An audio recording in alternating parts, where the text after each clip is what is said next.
হঠাৎ বাংলাদেশের বিরুদ্ধে বড় কিছু ঘটছে। সামনে আরো অস্বাভাবিক কিছু, অপ্রত্যাশিত কিছু, অবাক করা কিছু ঘটতে যাচ্ছে। অনেকে বুঝতে পারছেন না যে কত বড় ঘটনা ঘটেছে।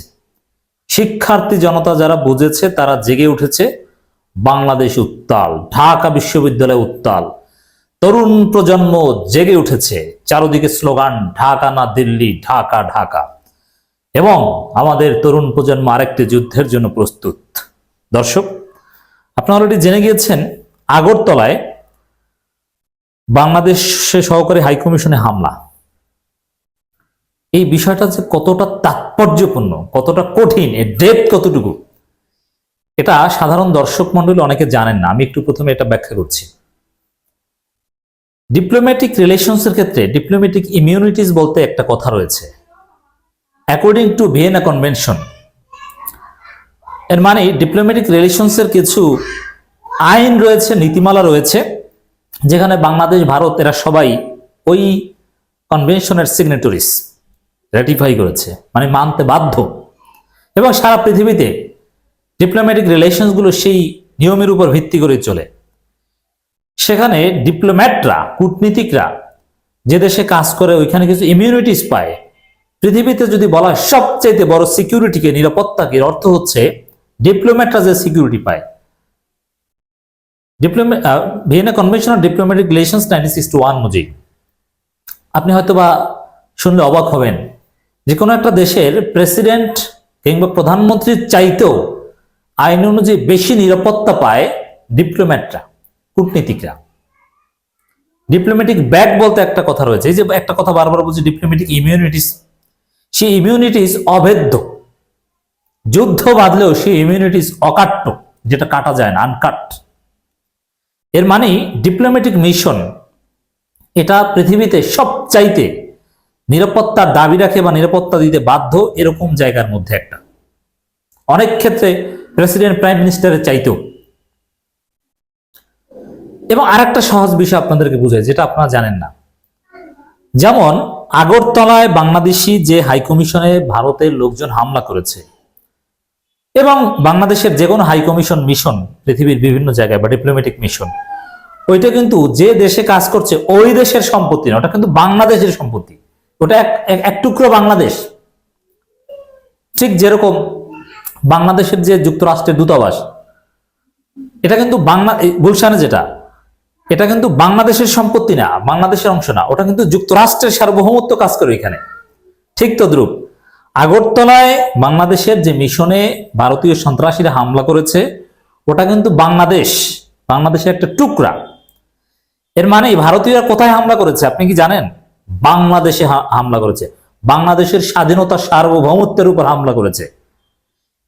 আশা করি বুঝাতে পেরেছি যে ভারতীয় সন্ত্রাসীরা আগরতলায় মিশনে হামলা করে কত বড় ভয়ানক কাজ করেছে।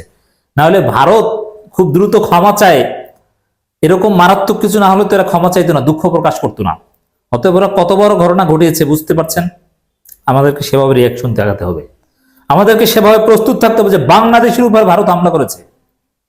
আর রিপিট, আগরতলা বাংলাদেশের মিশনের উপর, হাইকমিশন অফিসের উপর হামলার অর্থ হচ্ছে according to diplomatic relations Vienna convention অনুযায়ী 1961 অনুযায়ী বাংলাদেশের স্বাধীনতা, সার্বভৌমত্বের উপর হামলা করেছে ভারত। এবার আসেন আরেকটু গভীরতা বলি। পৃথিবীর বিভিন্ন দেশে, দুইটা দেশের মধ্যে যুদ্ধ লাগে না? এই হাইকমিশনে বা ডিপ্লোম্যাটিক মিশন অফিসে হামলা করার কারণে পৃথিবীর দুইটা দেশের মধ্যে যুদ্ধ বেঁধেছে, এরকম অনেক ঘটনা আছে। আমি সেই থিওরিটিক্যাল বা ইতিহাস বিশ্লেষণে যাচ্ছি, এরকম ঘটনা আছে, জাস্ট এতটুকু বললাম। এর মানে দুইটা দেশের মধ্যে কি কি কারণে যুদ্ধ বাঁধে, তার মধ্যে একটা প্রমিনেন্ট কারণ হচ্ছে সংশ্লিষ্ট দেশের, বিবাদমান দেশের দূতাবাসে হামলা করা। এজন্য আপনি দেখবেন যে মাঝে মাঝে বিভিন্ন রাজনৈতিক দল বাংলাদেশের অমুক দেশের দূতাবাস ঘেরাও করতে যায়, তমুক দেশের দূতাবাস ঘেরাও করতে যায়, কিন্তু কমপক্ষে 8-10 কিলোমিটার দূরে তাদেরকে আটকে দেয়। যেমন এই চরমোনাই বা বিভিন্ন দল মাঝে মাঝে মিয়ানমার বা নানান দেশের দূতাবাস ঘেরাও করতে যায়, কর্মসূচি দেয়। বায়তুল মোকাররমের উত্তর গেট থেকে শুরু করে বিজয়নগর আসার পরেই সাথে সাথে তাদেরকে আটকে দেয়। অথচ বিজয়নগর থেকে মিয়ানমার কিংবা কোনো দেশের দূতাবাস প্রায় 8-10 কিলোমিটারও বেশি দূর। এর মানে 8-10 কিলোমিটার দূরে তাদেরকে আটকে দেওয়া হয়।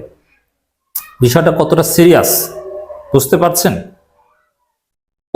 কারণ এটাই ভুল ত্রুটি হলে যুদ্ধ বেঁধে যেতে পারে।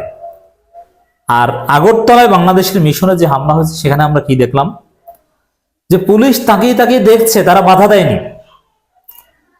ভারত যদি বাংলাদেশের উপর হামলা না করতো, ভারত মূলত হামলা দিয়ে একটা বার্তা দিতে যাচ্ছে বাংলাদেশকে শান্তিতে থাকতে দিবে না। আমরা ভারতকে পরাজিত করে 5 আগস্ট স্বাধীন হয়েছি, অতএব ভারতকে কিভাবে শাস্তি করতে এটা আমাদের জানা আছে। আমরা যুদ্ধ করতে প্রস্তুত, আমাদের যুদ্ধের প্রস্তুতি নিতে হবে। ভারত বাংলাদেশ দখল করতে চায়, উস্কানি দিচ্ছে, যুদ্ধের বার্তা দিচ্ছে। কারণ স্বাভাবিকভাবে পৃথিবীর বিভিন্ন দেশে আমরা চলাফেরা করেছি, ডিপ্লোম্যাটিক মিশনের বা অফিসের 8-10 কিলোমিটারের ধারে কাছে এভাবে সন্ত্রাসীরা যেতে পারে না, এরকম অনুমতি থাকে না। অথচ পুলিশের সামনে ভাঙচুর করেছে, হামলা করেছে, বাংলাদেশের পতাকার উপর হামলা করেছে, পুলিশ তাকিয়ে তাকিয়ে দেখেছে। এটা হয় না, পৃথিবীর কোথাও এরকম এক্সাম্পল নেই। এই ঘটনা চীনের সাথে ঘটলে চীন এতক্ষণ যুদ্ধ বিমান নিয়ে ভারতে হামলা করত। এই ঘটনার 3 ভাগের 1 ভাগ ঘটনা যদি চীনের সাথে ঘটতো, এতক্ষণে হামলার ঘটনা ঘটতো। অতএব আগরতলায় কি ঘটেছে তার গভীরতা কি আশা করি আমি বোঝাতে পেরেছি। ভারত যুদ্ধ করতে চায় বাংলাদেশের সাথে। আগরতলায় ত্রিপুরায় অবস্থিত বাংলাদেশ সহকারী হাইকমিশনের হামলায় ঘটনা ঘটেছে। হামলায় বাংলাদেশের লাল সবুজ পতাকা টেনে হিসেবে ছিঁড়ে ফেলা হয়। এটি যুদ্ধের। এখন বাংলাদেশের পক্ষ থেকে রেসপন্স করা বাকি, ওরা হামলা করে ফেলেছে। এখন বাংলাদেশ কি করবে এটা বাংলাদেশ ভেবে চিন্তে সিদ্ধান্ত নেবে। বাংলাদেশ সরকারের পক্ষ থেকে করার প্রতিক্রিয়া জানানো হয়েছে, কিন্তু এই বিষয়টা মূলত স্পষ্টতই তারা যুদ্ধের ঘোষণা দিয়ে দিয়েছে, এটা বললে বলা যায়। এই যে বললাম না যে চীনের সাথে করলে এতক্ষণে ঘটনা ঘটে যেত। অতএব আমাদেরকে প্রস্তুত থাকতে হবে। বাংলাদেশ সম্মিলিত সনাতনী জাগরণ জোটের মুখপাত্র চট্টগ্রাম হাটহাজারীর পুন্ডরিক ধামের অধ্যক্ষ চিন্ময় কৃষ্ণ দাস প্রভুকে অবৈধভাবে গ্রেপ্তার করা হয়েছে এমন অভিযোগ তুলে ভারতের ডানপন্থী সংস্থা হিন্দু কংগ্রেস স্মৃতি হামলা চালায়। আপনি চিন্তা করেন, বাংলাদেশের আইন অনুযায়ী বাংলাদেশের পুলিশ বাংলাদেশের একজন নাগরিককে গ্রেপ্তার করেছে, এই জন্য ওরা বাংলাদেশের উপর হামলা করে। বাংলাদেশের উপর হামলা, এটাকে আমি অনুভব বলতে চাই না। এবং বিক্ষোভের ডাক দিয়েছে বৈষম্যবিরোধী ছাত্র আন্দোলন, হাসনাত শারজিস, ঢাকা বিশ্ববিদ্যালয়, হাজারো শিক্ষার্থী মাঠে নেমে পড়েছে। সব রাজনৈতিক দলগুলো তীব্র প্রতিক্রিয়া জানাচ্ছে, বিএনপি, জামায়াত ইসলামী, চরমোনাই থেকে শুরু করে সবাই। এর মানে সামনে আরো বড় কিছু ঘটতে যাচ্ছে, আমাদের প্রস্তুত থাকতে হবে। অতএব দর্শক, ঘটনা বড় কিছু ঘটতে যাচ্ছে। আমাদেরকে বিষয়টা, অনেক রাজনৈতিক দল প্রতিক্রিয়া জানান, অনেক রাজনৈতিক দল বিশ্লেষণ করছেন বা অনেকে প্রতিক্রিয়া জানাচ্ছেন কিভাবে জাস্ট যে ভারতের ভিতরে বাংলাদেশি ডিপ্লোম্যাটিক মিশনে হামলা করেছে। কিন্তু আপনাদেরকে আবারও বলছি, আপনাকে বুঝতে হবে, ভারতের ভিতরে আগরতলায় বা দিল্লিতে যেখানেই হোক, ওটা ভারত না। ডিপ্লোম্যাটিক মিশনটা এটা আইন অনুযায়ী ওটা বাংলাদেশ, ওটা বাংলাদেশের একটা টুকরা। এর মানে বাংলাদেশের কলিজার উপর আঘাত করেছে ভারত। আপনাকে এটা বুঝে তারপরে প্রতিক্রিয়া দিতে হবে। আগে বুঝুন, আমাদের আলোচনা শুনুন, মানুষকে বুঝতে দিন।